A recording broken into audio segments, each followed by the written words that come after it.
지난해 지역 새마을금고에서 직장 내 괴롭힘 문제가 발생해 정부가 30여 곳에 대해서 특별 근로감독을 실시했습니다. 조사 결과 모두 160여 건의 위법 사항이 적발된 것으로 내부를 통해 처음으로 확인됐습니다. 이 내용 취재한 금융부 오서영 기자와 알아보겠습니다. 네, 오 기자, 먼저 고용노동부의 감독 결과부터 한번 알아볼까요?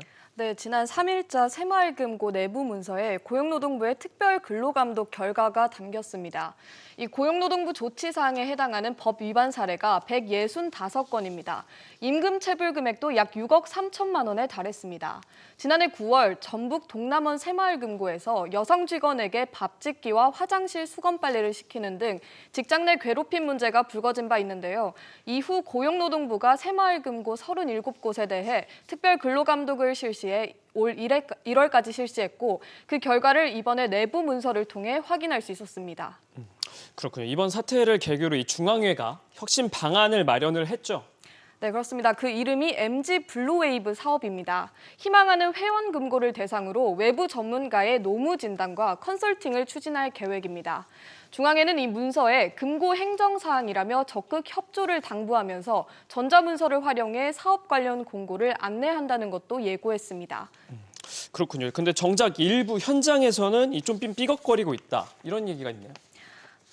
네, 그렇습니다. 지난 8월 중앙회가 이 문서를 전국 금고로 전달했는데요. 하지만 일부 영업점 직원들은 이 공지 내용을 확인조차 못하고 있었습니다. 중앙에서 추진하는 사업은 저뿐만 아니고 지금 다른 직원들도 다 못하게 해놔가지고 어떤 식으로 혁신을 하겠다는 내용 자체도 모르니까 직원들을 위해서 해주는 건지 아니면 보여주기 이미지인지 좀 그런 게 의문입니다. 네, 특히 대출 조작 실태가 드러나기도 했던 명동 새마을금고는 직원들의 열람 권한이 없는 것으로 확인됐습니다. 하지만 중앙회는 당연히 직원들이 살펴봐야 하는 사항이라고 설명했습니다. 들어보시죠.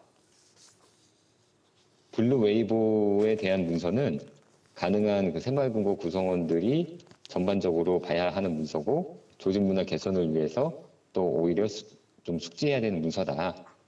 네, 새마을금고의 조직 문화 혁신이 말잔치로 끝날지 않을지는 지켜봐야겠습니다. 그렇군요. 오 기자, 잘 들었습니다.